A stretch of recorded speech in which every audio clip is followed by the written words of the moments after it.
Hello and welcome to my channel. Bonsoir et bienvenue sur ma chaîne.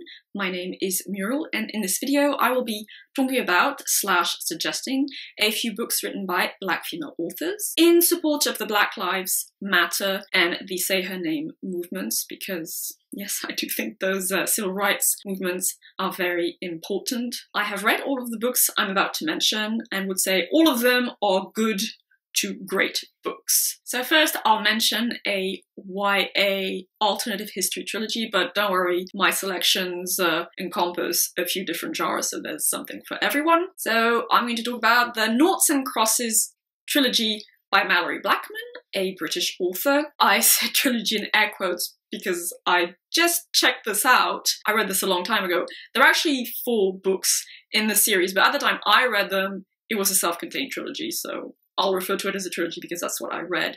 Noughts Crosses, I said, is alternative history. I guess you could make an argument that it's somewhat dystopian in a way, but I think sticking to alternative history is more accurate. It takes place in a world very similar to ours, except that racism is structured around the crosses oppressing and exploiting the Noughts, the crosses being black / dark-skinned people and the Noughts being white / pale-skinned people. So it's reversing the situation most people are familiar with in developed countries today. And it's a great way to explore, I guess, racism, racial prejudice, how it's woven into every aspect of society and things like that. And the narrative itself revolves around 2 main characters.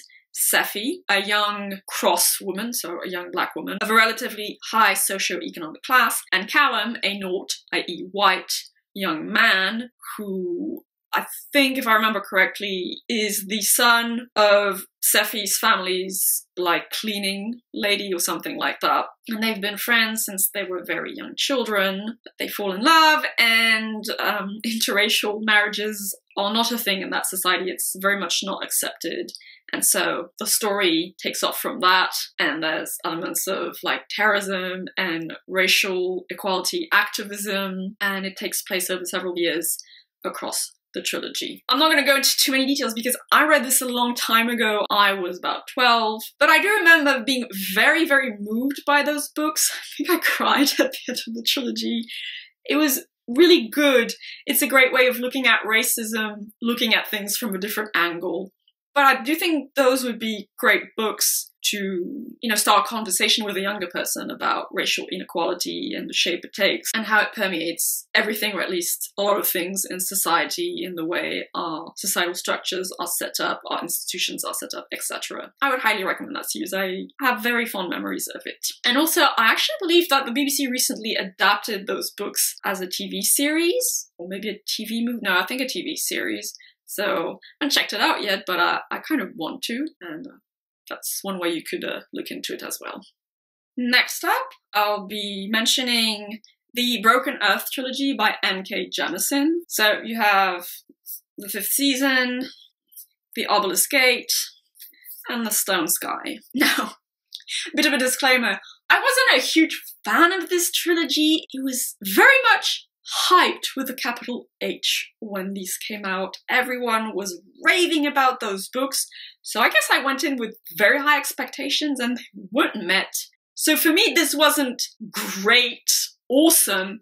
It was still good, decent. A lot of people adore these books, right? I'm not the biggest fan, but I don't think they're bad by any means. To me, it's a solid 3 stars for the whole trilogy, but I still think you should check out the author, and like I said, most people adore these books, so it's more likely than not that you'll love them as well. But for me, it was a bit of a miss. It was good, but like, I've read a lot better in fantasy and science fiction personally. Still, this is a science fantasy, I would say, trilogy, though probably a bit more on the side of fantasy overall than anything science fiction-y. And takes place in a world where the seasons, as the first book title might imply, are a bit out of whack because the continent is extremely geologically active, and there's a reason for that. So, like, massive volcanic eruptions, tsunamis, earthquakes are common occurrences.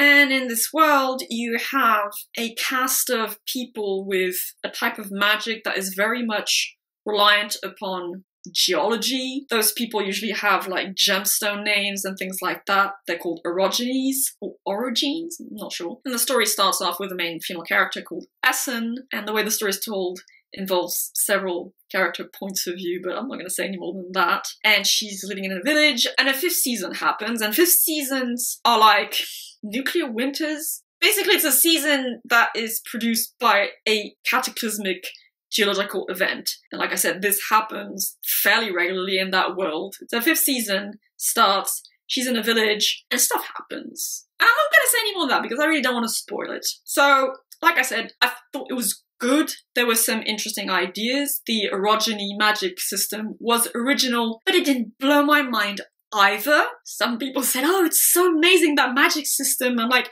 yeah, it's good, but I've seen similar things or better things. So again, I guess it's a question of what you're already used to when, you know, your preferences, but alright. And there were interesting, compelling characters. Some characters I really didn't like, which was a bit of a problem because one of them becomes a main character in the following books, and I got really annoyed at that character, so that didn't really help.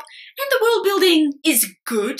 Again, not mind-blowing, in my opinion. Like, again, it was so hyped. It was like, the world building is amazing. And I was like, it's good. It's not great. It's not amazing. I don't agree with that. But it's good. It's decent. And of course, it talks about very important themes. In this regard, I think this is a very relevant trilogy because it does talk about systemic oppression of people who are different. In this case, the orogenies, the magic wielders, are very much exploited and oppressed by the rest of society. And also, and this will definitely be a plus for a lot of people, most of the characters are not white. They're varying shades of skin color, but white is very much not the default. Most characters would be said to be people of color in our world, so that's a refreshing change of pace in that respect. I definitely think you should check them out. I'm very happy I read them. I'll probably reread them in the future, and if I do, I'll do a review for my channel, and who knows, maybe I'll have changed my mind about certain things. So yeah, it wasn't great in my opinion, but they're still good books, and you should definitely still check them out. Now I will be talking about the Earthseed duology by Octavia E. Butler, which comprises Parable of the Sower and Parable of the Talents. Octavia E. Butler is a big name in science fiction. She's one of the greats, or at least she's considered one of the greats, but I do think she deserves that spot based just on having read only 3 books by her. This duology is dystopian science fiction. It's fairly dark, so be warned about that. If you don't want to read something that's too depressing, maybe don't pick these up right now. I would say that after The Handmaid's Tale by Margaret Atwood, this is the most convincing dystopia, in the sense that it was terrifyingly plausible. That's how I would put it. Terrifyingly plausible. So incredibly relevant to what's currently going on in the world, but more specifically in the United States of America. Like, some of the things she describes, I was like, was she a seer or something? Like, did she see into the future? It was chilling in that respect. What's it about? Well, the first book, Parable of the Sower, centers around a main female character called Lauren Oya Olomina. It takes place like in 2026, 28, and climate change has wreaked havoc on the world. America has elected an authoritarian president, and things have gone to shite, basically. You have a few gated communities, but outside of those, there's lots of crime, violence, etc. And she is growing up in one of these gated communities, but she senses that things are not going to last, and she is obsessed with preparing for the future and for ways to survive, reading books about edible plants, how to start fires, build things, etc. And she's also very interested in spirituality / religion. She's the daughter of a pastor, but she doesn't find fulfillment in, well, her parents' Christianity, and she starts coming up with her own spiritual system, her own quasi-religious ideology. And I say quasi-religious because it's not really a religion. It's a religion kind of like Buddhism is a religion. So there aren't any gods in there. But I don't want to spoil too much of this. But that's a major element of the story. Lauren develops a belief system that she calls Earthseed. And there's a whole thing about that. And that becomes the central leitmotif of the story. That and her desire to make sure that her community will be able to survive when shit hits the fan majorly. And of course, as in all good dystopian novels, it does. The gated community gets overrun and she goes on the road, and there's a whole thing about that. It's a really good story. They're very good novels. The whole thing about the Earthseed religion was very, very interesting. The character of Lauren really carries the story. She's a fascinating character and always terribly likable in my personal opinion, especially in the second book. And yeah, the way it looks at how society crumbles, but the way also people can find hope for the future, that things might get better if they work towards that goal, is very, very well done. I would highly recommend those books. And finally, some literary fiction. The Color Purple by Alice Walker. And this one, the Pulitzer Prize as well. Sorry for this weird insert, but I realized I mangled my summary of the plot pretty significantly, so I'm redoing this section. So, written in epistolary form, The Color Purple tells the story of two sisters, Celie and Nettie, growing up poor and uneducated in the early 1900s in the American Deep South. Celie is the eldest, and she's abused and sexually abused by their father.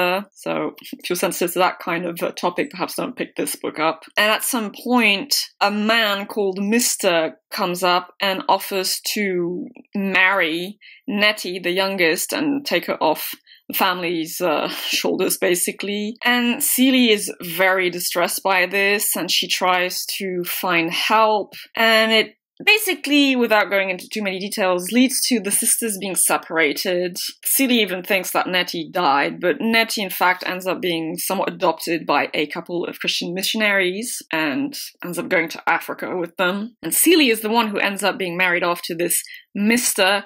who already has a few children from a first marriage, and he is also abusive, sexually abusive. So you do see the story following these two sisters, exploring how their lives end up differing, and each of them write letters. I think Nettie writes in a diary or something like that, and Celie writes letters to God. And also, Mr., Celie's husband, has a mistress called Shug Avery, who is a female jazz singer. And Celie realizes that she likes that female singer too, because Celie is bisexual. And so this book explores her relationship with racism, but also her relationship with sexism, and then her burgeoning sexuality and her attraction for this woman with whom she starts a friendship, and, you know, things develop that way. And of course, there's that line of each sister thinking about the other, what happens to her, and something happens with that, but again, I don't want to spoil the story. And with Nettie, what I found interesting is that, again, it explores the issues of racism, obviously, but I think it also shatters perhaps some illusions, like the idea of a